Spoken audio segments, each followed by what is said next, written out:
नेपाल में उठापटक के बाद आखिरकार प्रचंड की सरकार बन गई। ऐसे में हमारे साथ भौतिक पूर्वाधार के विभाग के पूर्व मंत्री और इस समय तत्काल में जो यहाँ के एमएलए हैं, उनसे हम जानेंगे कि यहाँ पे ये सरकार बनी तो है, ये आगे ये सरकार कैसे चलेगी और इसके पीछे इनका क्या क्या मकसद होगा। सर, प्रचंड की सरकार तो बन गई है, ऐसे में ये जो अगर बात किया जाए तो हमेशा लोग यही कहते हैं कि प्रचंड पैदावार तो भारत की है, लेकिन विरोध भी वो भारत का ज़्यादा करते हैं। नेपाल में सरकार बनी, सरकार एक मतलब जो जनता का मैंडेट था, जनता ने जो एक बड़ा दल नेपाली कांग्रेस पार्टी को बना के भेजा था, जिसके साथ गठबंधन करके प्रचंड खुद ही वो माओवादी, एकीकृत समाजवादी, कांग्रेस पार्टी, जनमोर्चा, लोकतांत्रिक समाजवादी पार्टी, जो 5 दलीय गठबंधन ने निर्वाचन लड़ा था, जनता का मैंडेट नेपाली कांग्रेस के नेतृत्व में सरकार बने इसके लिए दिया हुआ था।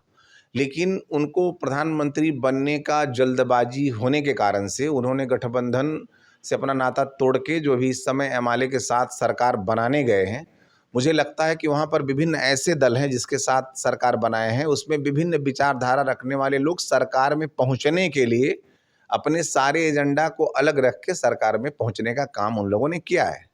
वहाँ पर ऐसे लोग भी हैं जो मीडिया कर्मी थे, उन लोगों ने भी एक नया दल बनाया था जो स्वतंत्र दल, स्वतंत्र पार्टी था, वो भी गृह मंत्री बने हुए हैं। और आपके ऐसे दल हैं जो इस राष्ट्र को हिंदू राष्ट्र के लिए प्रपोज करते हैं, उनका उद्देश्य हिंदू राष्ट्र बनाया जाए। उनको अवसर मिलना चाहिए था, वो कह रहे थे कि हम लोग हिंदू राष्ट्र के लिए वकालत करेंगे, लेकिन प्रचंड के साथ वो भी सरकार में हैं, आरपीपी। उनके साथ ऐसे लोग भी सरकार में जो मधेश में हमारा नेतृत्व रहे, मधेश के शांति सुरक्षा, मधेश के भौगोलिक विकास, मधेश के समग्र विकास के लिए काम करते, वो भी सरकार में गए हैं। तो मुझे लगता है इस सारे लोगों का एजेंडा, सारे लोगों का मुद्दा अलग अलग मुद्दा है, लेकिन सरकार बनाने के लिए, सरकार में जाने के लिए लोग एक जगह हुए हैं। मुझे लगता है ये विभिन्न विचार रखने वाले लोग, और ये कोई एक दलीय सरकार नहीं है, यहाँ पर कोलिशन गवर्नमेंट है, कई दल बन के मिले हैं। तो मुझे लगता है कि आने वाले दिन में एक लंबे समय तक नेतृत्व करने के लिए इन लोगों के अंदर या तो वो धैर्यता हो या तो उनके अंदर त्याग का भावना हो, तो लंबे समय तक ये सरकार चल पाएगी और ये राष्ट्र तब विकसित होगा। राष्ट्र जो भी आर्थिक संकट से गुजर रहा है, उसको संकट से उबारने के लिए इस राष्ट्र में एक लंबे समय तक नेतृत्व करने वाला सरकार, गवर्नमेंट चाहिए।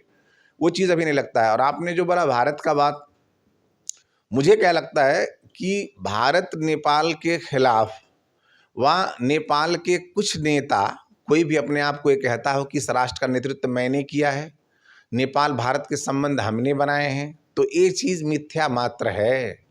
मैं बारंबार कई मीडिया के माध्यम से आप लोगों को विगत में मिला करता था, मैं कोरोना महामारी और टाइम में। नेपाल भारत के संबंध प्रकृति ने इस पृथ्वी का निर्माण जब से किया है, जब से नेपाल और भारत पहचाने गए हैं अलग अलग राष्ट्र के रूप में, तब से इस दोनों राष्ट्र का संबंध, रोटी बेटी के संबंध, जो हम लोग चलन चलती में और हर जगह कहने वाला शब्द सभी लोग कहते हैं, यहाँ के पीपल टू पीपल कनेक्टिविटी है। यहाँ के भारत नेपाल की जनता का कनेक्टिविटी ऐसा है, इनका रिलेशन ऐसा है, और इनके जो संबंध है नेपाल भारत के, वो किसी नेता, किसी सरकार, कोई व्यक्ति, कोई विशेष ने नहीं किया है।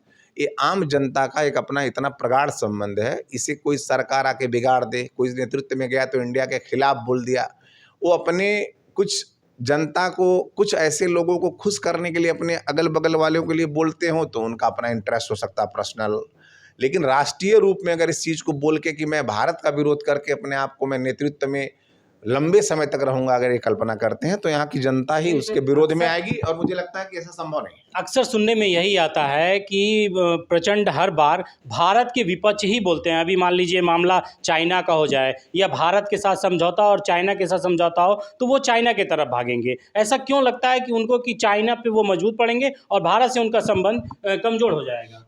मैं आपको बिल्कुल बता दूँ, ये जो बात कहने की, सुनने की है, इसमें मैं भी इस स्टेट का एमएलए हूँ, तो मुझे लगता है मैं व्यक्ति नहीं हूँ। मुझे लगता है कि मुझे समाज ने एक व्यक्ति के रूप में एक नेतृत्व करने के लिए एक समाज के रूप में खड़ा हूँ मैं अपने खुद में।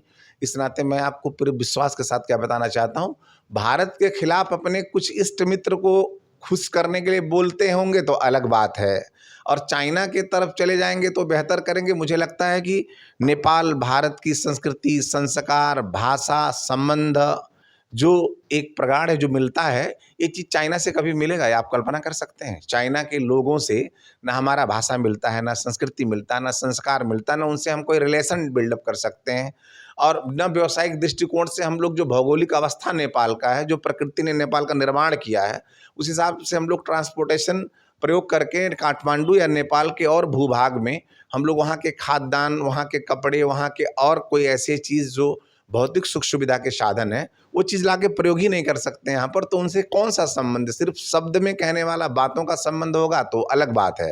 लेकिन मुझे लगता है कि सारा आवश्यकता नेपाल भारत का जो मित्रवत संबंध है वो कायम रहेगा और भारत हमेशा ये जानता है कि मेरा एक जो पड़ोसी मुल्क नेपाल है, ये मेरे लिए मुल्क नहीं है, मेरे लिए एक मेरा मित्र है। इस नाते मुझे लगता है वहाँ का जो सारा सहयोग है निरंतर मिला है और मिलता रहेगा। इस राष्ट्र को नेतृत्व लंबे समय तक कोई करना चाहता है, इस राष्ट्र में अपने आप को सरकार बनाए रखना चाहता है, तो भारत का विरोध करके कदापि नहीं कर सकता है। मुझे लगता है भारत नेपाल के संबंध कभी भी कोई राष्ट्र के अथवा नेपाल राष्ट्र में नेतृत्व करने वाला आदमी अगर वो गलत सोच रखता है, नकारात्मक सोच रख के चाहता है उसे बनाना, तो बिल्कुल संभव नहीं है। यहाँ की जनता उसके विद्रोह में आएगी, क्योंकि यहाँ की जनता को मालूम है कि भारत ने अभी नहीं सदियों से नेपाल को विभिन्न माध्यम से सहयोग किया हुआ और सहयोग करने का क्रम जारी रखा है। भारत नेपाल को सहयोग करना सहयोग नहीं समझता है, वो एक महान राष्ट्र है, एक बड़ा राष्ट्र है। मुझे लगता है कि नेपाल को वो सहयोग करना अपना दायित्व समझता है, अपना मित्र समझता है। इस नाते ये काम हो रहा है और आने वाले दिन में निरंतर जारी रहेगा। एक बात और खुल के सामने आ रही है कि 2.5 साल तक प्रचंड प्रधानमंत्री की दावेदारी करेंगे, उसके 2.5 साल देवबा करेंगे, क्या ये सच्चाई है? बिल्कुल उस तरह जो उन लोगों का गठबंधन था वो गठबंधन टूट चुका है। अब इनका गठबंधन है कि 2.5 वर्ष ये करेंगे, 2.5 वर्ष ओली जी करेंगे, लेकिन ये बहुत लंबा सपना देखने से अभी नहीं होगा। पहले ये लोग इसे 2.5 महीने 6 महीने चलाकर अपने आप को प्रमाणित करें कि नेतृत्व करने का क्षमता और सबको मिला के विभिन्न विचार के लोगों को साथ में लेके चल रहे हैं। इस नाते इससे मिला के ले जाएं। प्रचंड जी का मुद्दा धर्मनिरपेक्ष राष्ट्र के लिए उन लोगों ने खुद ही कराया इस राष्ट्र को। अब एक ऐसा वहाँ पर पार्टी उनके साथ में सरकार में जो कहता है कि हिंदू राष्ट्र का परिकल्पना करता है, उसका एजेंडा उठाता है। एक ऐसे लोग आए हैं जो कहते हैं भ्रष्टाचार उन्मूलन के लिए हम आयोग बनाएंगे, काउंसिल बनाएंगे, और भ्रष्टाचार करने वाले लोग भी बहुत ऐसे हैं जो नेतृत्व वर्ग में जाना चाहते हैं। तो आपको सारी बातें मिलकर कहाँ लगती हैं? ये संभव नहीं है। इस नाते मुझे लगता है कि जब तक निष्पक्ष, जब तक राष्ट्र के प्रति सच्चा सोच और सच्चा प्रेम रखकर नेतृत्व करने वाले नेता नहीं आएंगे, तब तक इस राष्ट्र का नेतृत्व व इसके भविष्य का परिकल्पना, इसके आर्थिक संपन्नता, इसके बौद्धिक संपन्नता, इसके पर्यटकीय संपन्नता का अगर बात करते हैं तो निरर्थक मात्र है। इस नाते मुझे लगता है कि आने वाले दिन में इस सरकार ने इस देश में एक अलग तरह का वातावरण राजनीतिक निर्माण होगा, उत्पन्न होगा। उसके बाद ये राष्ट्र आर्थिक रूप से संपन्न होगा। जो भी आप देख रहे हैं कि आर्थिक संकट से गुजर रहा है, ये नहीं अभी विश्व गुजर रहा है। इस नाते नेपाल भी उससे उबर पाएगा जब वो एक प्रजातांत्रिक लोकतांत्रिक पद्धति पे रहने वाले देश का नेतृत्व करेंगे, तब वो संभव है। अच्छा, अगर बात किया जाए भारत के प्रधानमंत्री नरेंद्र मोदी का, तो आपको क्या लगता है कि अगर नरेंद्र मोदी से कुछ सहयोग लेना चाहे अगर आप नेपाल में, तो क्या सहयोग लेना चाहेंगे आप?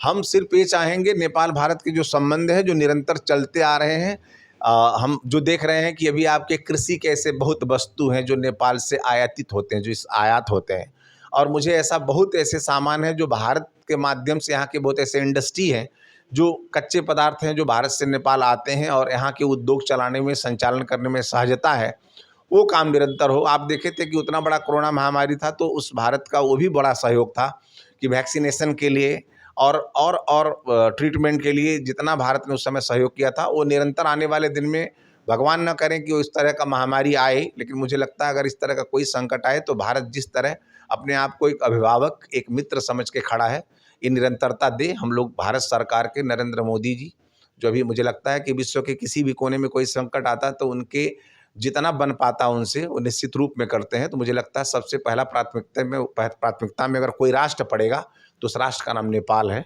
और निरंतर जो सहयोग करते आए हैं वो सहयोग करेंगे। हम लोग की अपेक्षाएं बस उतनी हैं और उतना ही पर्याप्त इस देश के लिए है, और निरंतर रूप में रहे, हम लोग का आग्रह इतना है। तो आप देख सकते हैं कि किस तरह से नेपाल के जो इस समय एमएलए हैं उनका क्या कहना है कि भारत से जो हमारा संबंध है वो रोटी और बेटी का है, और उस पर भी नरेंद्र मोदी का जो वर्चस्व पूरे देशों में है उसका वर्चस्व यहाँ भी देखने को मिल रहा है।